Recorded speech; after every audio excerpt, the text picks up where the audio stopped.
What's up, y'all? It's me, your boy Asmongold, and today we're here in Shadopan Monastery, and I'm going to show you guys how to get challenge mode gold. Now, this is probably one of the easiest ones to get the gold timer on, and basically there's a few shortcuts that you can take, and these shortcuts save you a matter of minutes.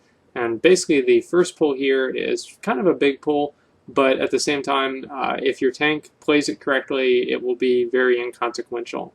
Basically, there's going to be two wardens here, and both of the wardens cast the stun, and the stun is a castable, can also be spell reflected, by the way. And there's the two wardens, and basically we're going to take both of the wardens, and everybody in your group should go and stack right on top of this this little like thing that they're channeling here. The Stormbringers or whatever are channeling, and basically the tank should be kiting them around in a circle with the Stormbringers, both of the wardens. And again, they do the Thundering Fist, I believe that's what it's called. That's the stun, and you don't want the stun to go on your tank because obviously there's a lot of mobs chasing your tank, and obviously if your tank gets stunned, you're going to have a really bad time.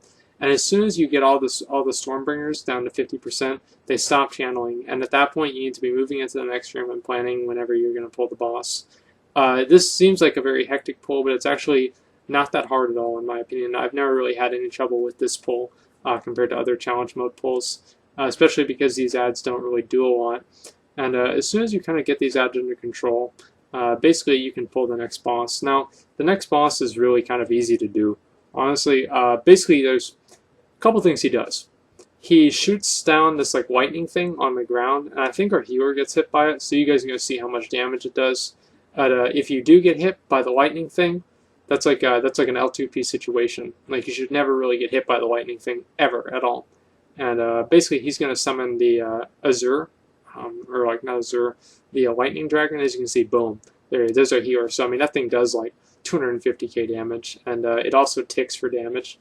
Your tank can use it for vengeance, but that's very advanced tactics. Whenever the Goo Cloud Strike hits 50%. You have to go and fight the dragon here, the Azure Drake or whatever. And no, it's not Azure, but something like that. And basically, he's going to do two different abilities. He's going to do a breath on your tank, and he's also going to do Magnetic Shroud.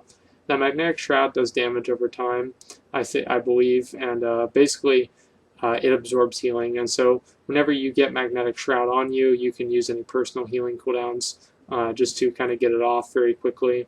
But if you don't, it will do kind of a pretty good amount of damage to everybody in your group. And it's important to kind of get it off as soon as possible. But a good thing about this is that as soon as it's taken off of one person, they kind of like explode with healing. And so you want to have everybody in your group stacked out besides your tank, because you want your tank on the other side and then the rest of your group on one side. So you can all be stacked with the healing. Now, after this, this is a very high damage phase.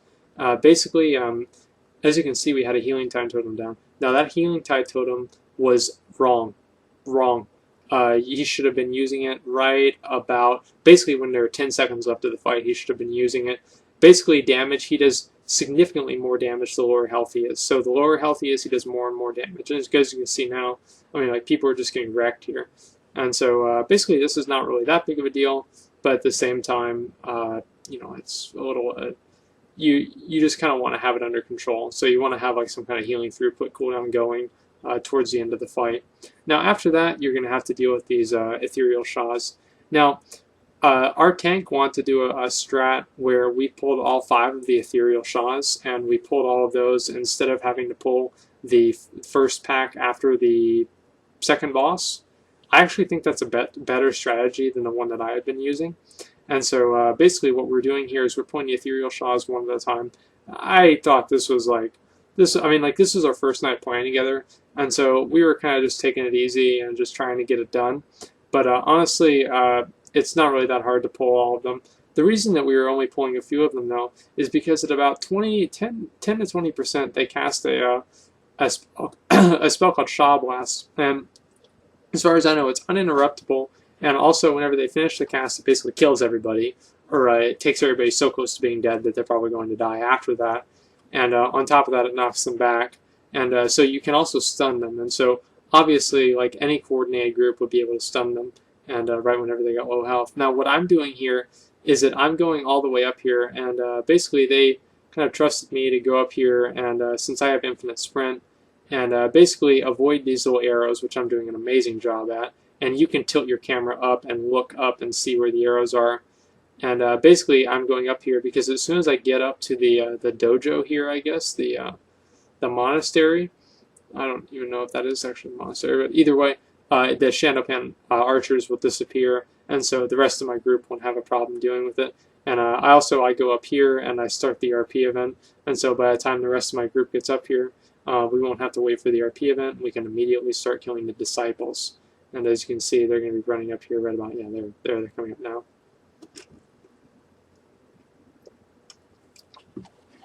This part of the instance is long, boring, repetitive, and stupid. Basically, you just have to kill these ads. They cast an ability called Fire Flower. It does damage to things around them. They cast 1,000 Palm Strike, I think. That just is like a cone attack right in front of them. You don't want to be in front of them. They cast Parry Stance. If they are in Parry Stance, guess what they do? They parry. Be behind them, obviously, if you're melee. Other than that, they also do a kick, and sometimes they'll knock you back. It's kind of annoying. My best advice is to just be kind of stacked up and make sure you're not in front of them. There's very low damage here, and so you heal, or even if you do take some extra incidental damage, you shouldn't really be getting killed anyway. At least in my opinion, I don't think you should be getting killed.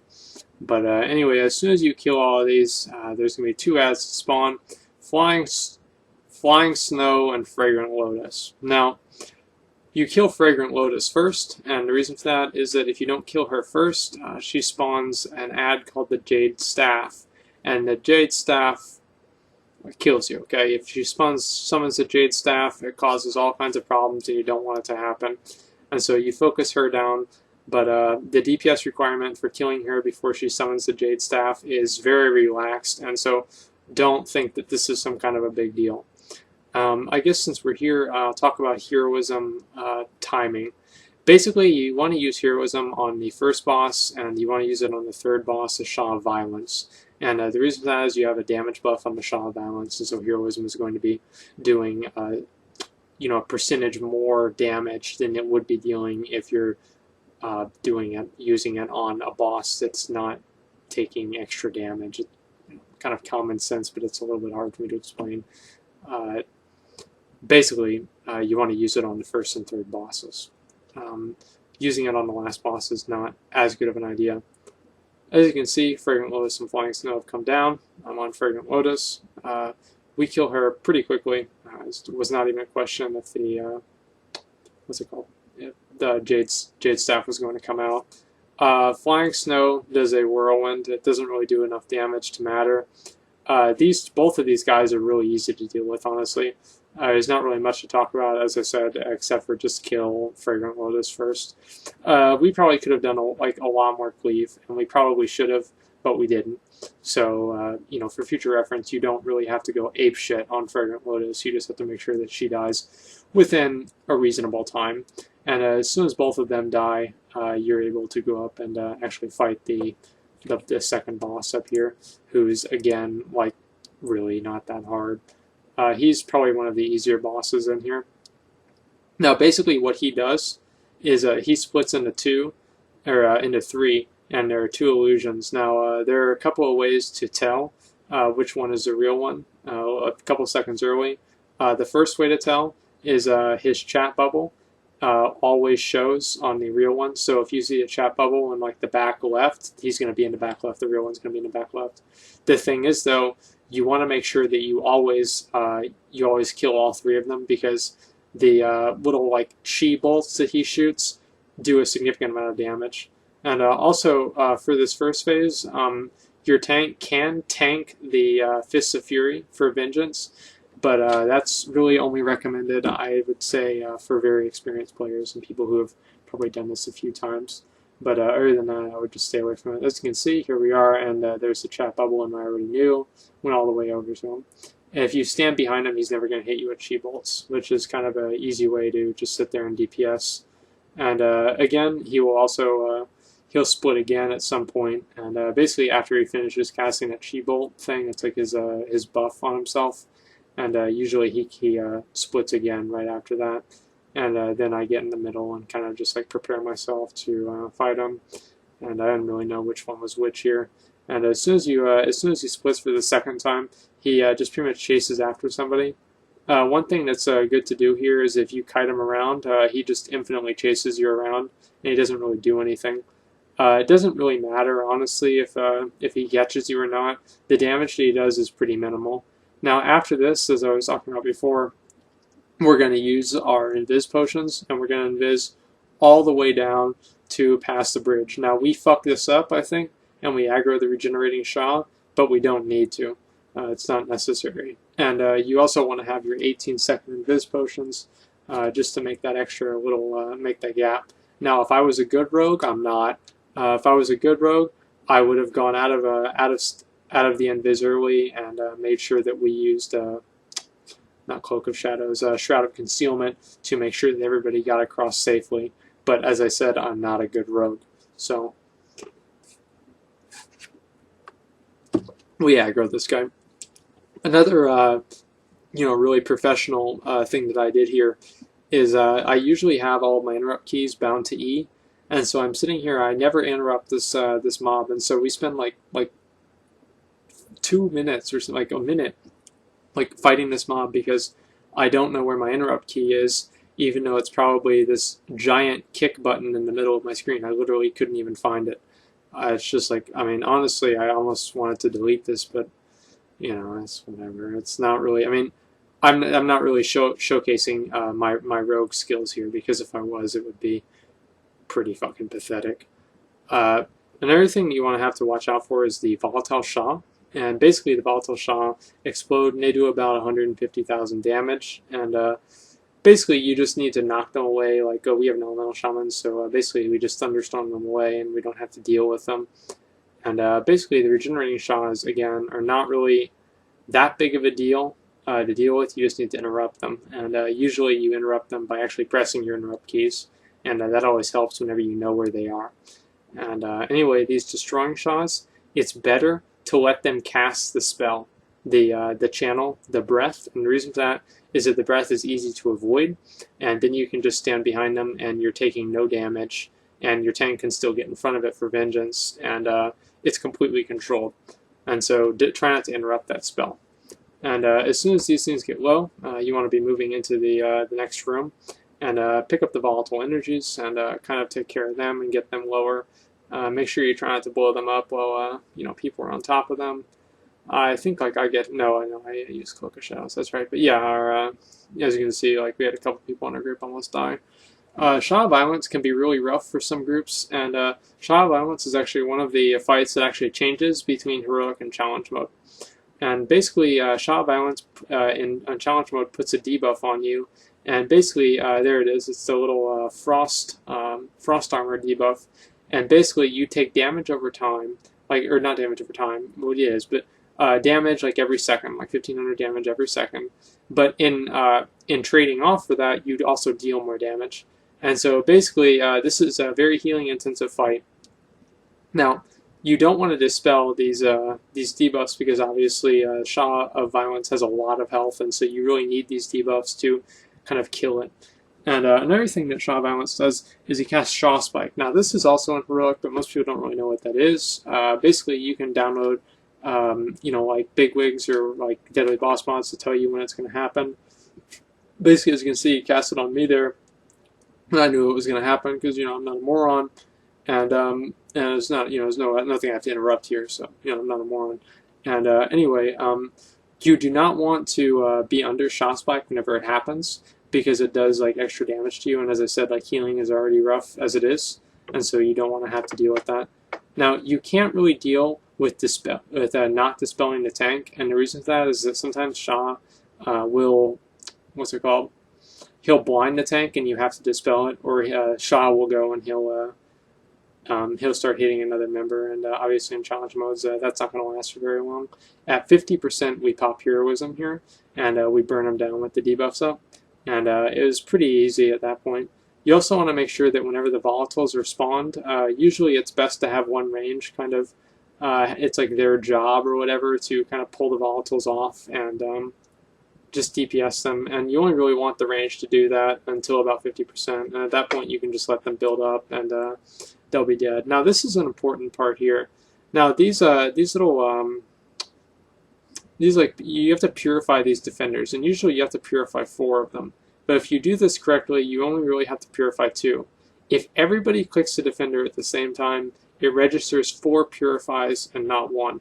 So as you can see here, I'll have the commentary, and so you guys can tell. I'll count it down, and then we click all at the same time, and we all channel it at the same time. And whenever we finish a channel, as you can see, we complete all four purifies at the same time. Now, if you only get 3, it's okay. And the reason for that is basically you have to do 2 packs. Now, I was talking to them, and I was like, well, maybe we could like stealth around it, and like we're still kind of talking about that for like a realm best thing.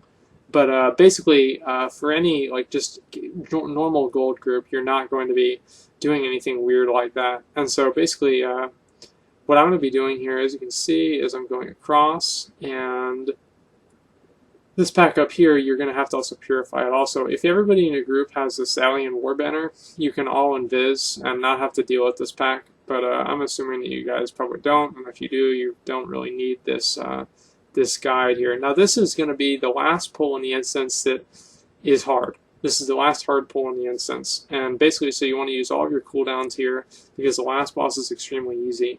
And you also make sure that you're purifying this this defender before the mobs reach 0 health. And the reason for that is that not only does it make some of their casts not protected casts, so you can interrupt them, but it also makes it, if they reach 0 health before the defender's purified, they gain a shield for more of their health, and so you're effectively having to do more damage than you would. And so you definitely don't want to have to deal with that. As soon as you finish killing him, you can just go around right around here through this bridge and ignore that pack. And so that's really kind of saves you some time, but I think everybody does that, honestly. As you can see, like we have a lot of time. And basically the boss here is like really easy to do. You do have this extra action button, and what you really need to be watching out for are Rising Hate, interrupting Rising Hate, and not standing inside this purple circle. And also Shaw Blast does a pretty good amount of damage. After he finishes casting all 3 of these grips of hatred, he will always cast Rising Hate. Always. So it's 3 grips of hatred and then Rising Hate every single time. And also, you want to make sure that you can either stun or kill these mobs that are spawned, because they'll death grip you. And obviously that's going to cause you a lot of problems, because whenever you're inside the purple pool, on top of not doing damage because you're trying to get out of it and taking damage and being slowed, you also are getting more hatred, and if you reach max hatred, you basically do no damage to the boss. And so it's kind of a problem. As a tank, you want to position yourself up against one of these pillars, and the reason for that is that basically if you're up against one of these pillars, you're not able to be knocked back as much with the Shaw punch. But basically, he casts Rising Hate about every 15 seconds, and if you're able to interrupt Rising Hate at about the same time that he casts it, like without getting a stack, you'll never have anybody need to use their extra action button. And so it's, definitely a very good thing to have. But again, you just want to make sure that you're killing those little hatred things despawns that death grip you, and also interrupting Rising Hate, and keeping the tank up for just like the Shot Blast. But honestly, this is a pretty easy fight. Like, this is probably one of the easiest fights in the entire like challenge mode thing. But anyways, you can see we had plenty of time, and it's taking the shortcuts along the way that really kind of saved us the time, and makes this a very low stress, very easy challenge mode. But anyway, I hope this helps you guys. But that's pretty much it. So thanks for watching, and like, comment, subscribe.